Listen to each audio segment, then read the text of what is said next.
The Miss Gay 2010, no other than Glemor!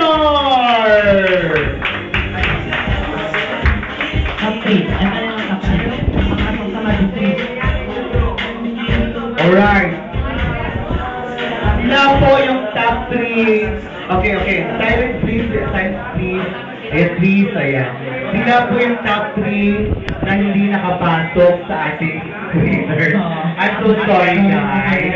Okay, bumaba na kayo. And then, we're just kidding because we're kids. Okay. Sir? At yung wala dyan.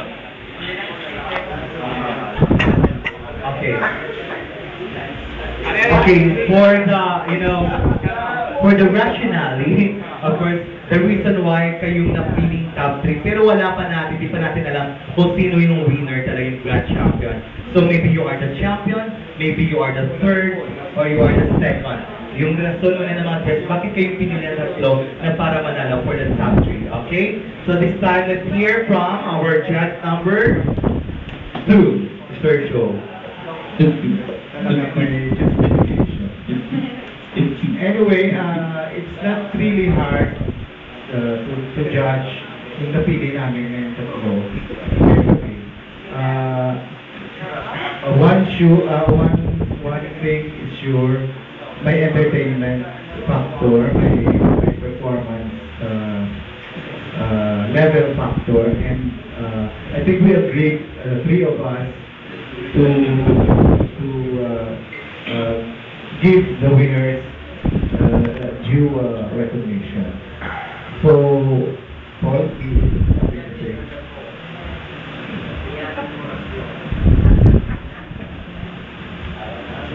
The three of you is considered winners already, but we have to pick up the winner and the second place and the third place. It's so hard to judge because each and every one of you is so quality. And it has to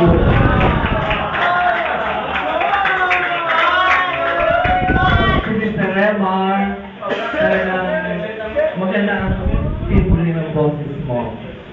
Si Nicole naman, of course, girl. Tapos ang timbre niya, pang babae ka pang legit. Mahusay. Tapos ang si Juliana Palermo, it's not only you are pretty, and you dance well, and you dance good.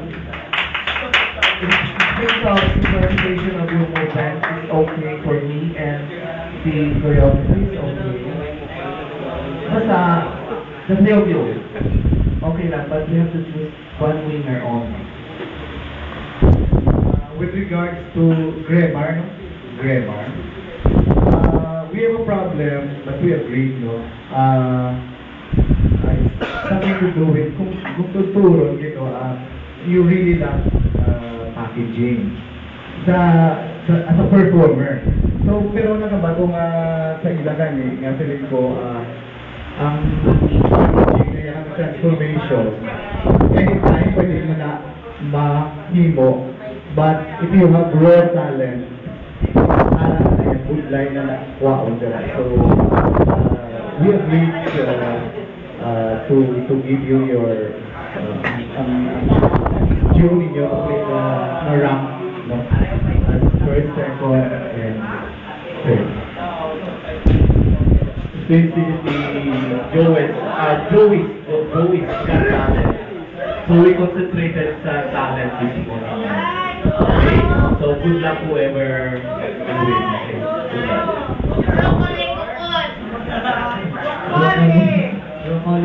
Alright, thank you so much, Board of Judges. Okay, please, on the center stage, please, bayan. So we're going to announce now the third placer, or the second runner-up. Who is your bet? Is it Remar?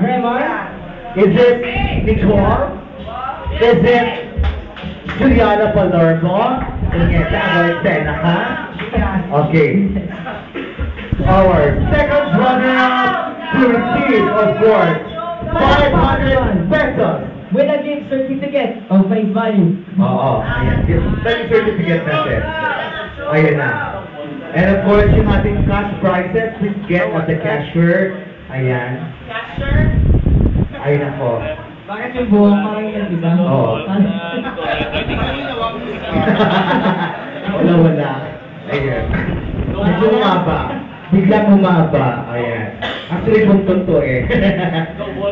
Ay, thank you. Oo. Akala ko sa Eclipse na I want to be with Jacob. Ay, okay, ito na, of course. With us, gift certificate from Face Value. And of course, our third runner-up. Singer ba o dancer? Is it a dancer or a singer? Kasi iba-iba eh. Beauty is in the eye of the beholder. First runner-up in the Grand Champion. So this time, second runner-up goes to...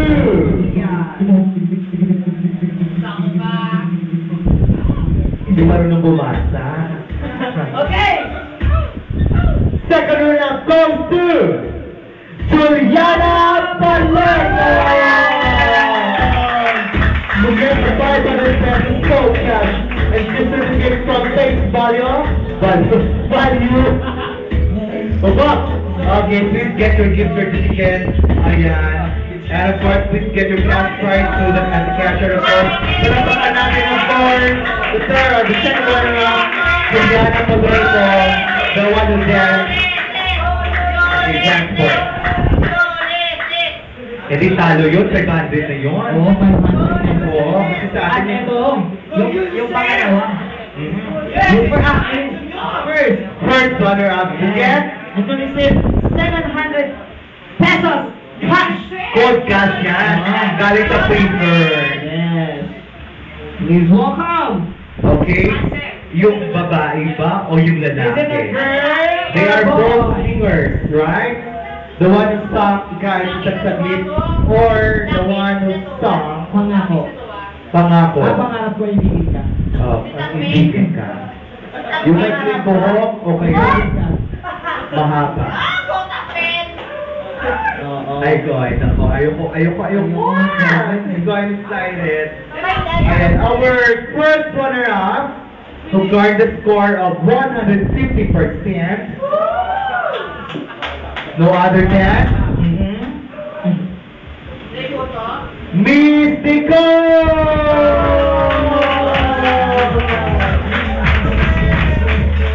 Palakpakan natin. Ayan. Thank you so much. Palakpakan natin. And of course, yung nanalo po, please feel the music. I'm so sorry to say, to announce na walang nananalo. Kasi walang bandyan sa ating PM. So better na lang yung 1,000 pay natin. 500 lang. I'm so sorry, sir.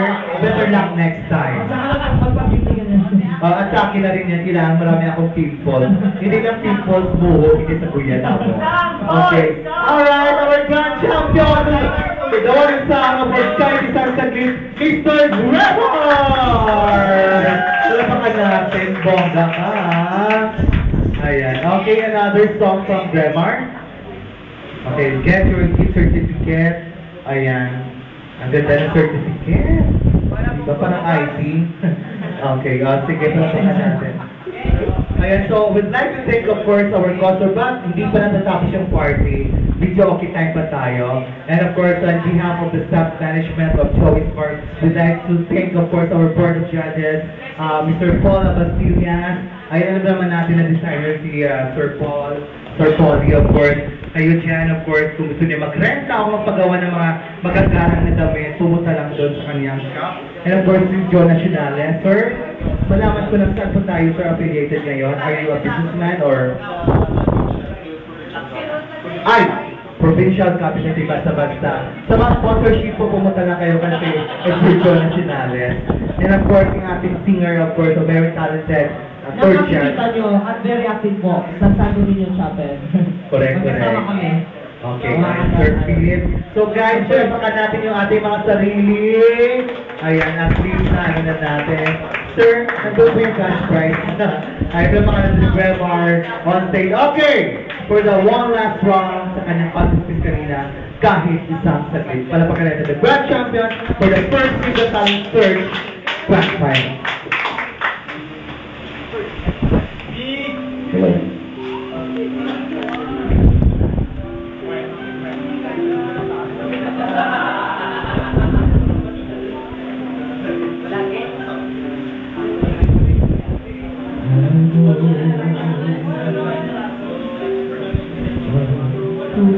Ha?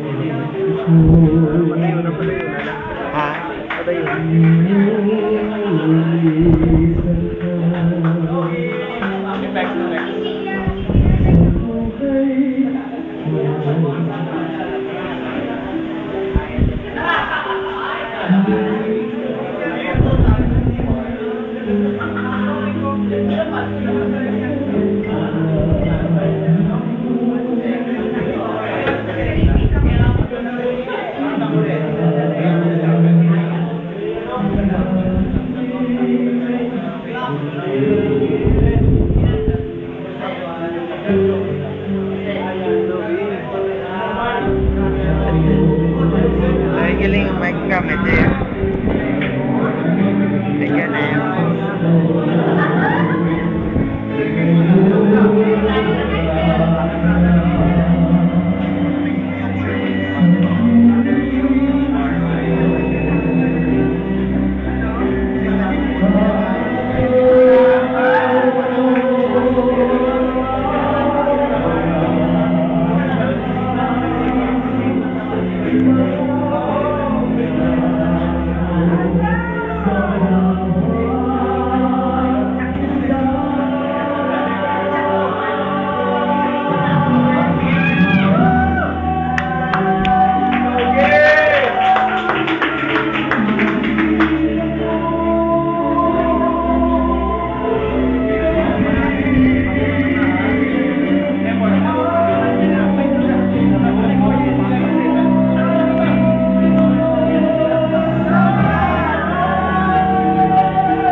First time ko ah.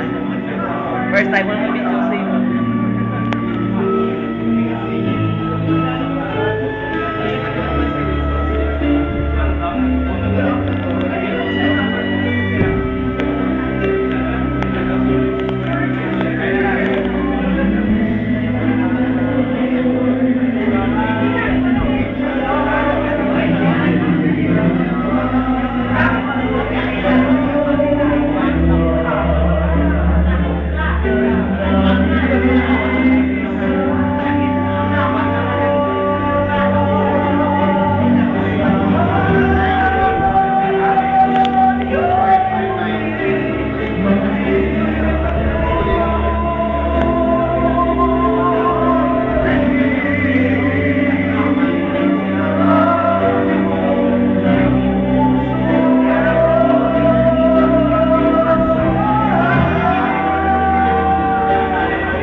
Thank you po, Sir Jewar. We will have our information number.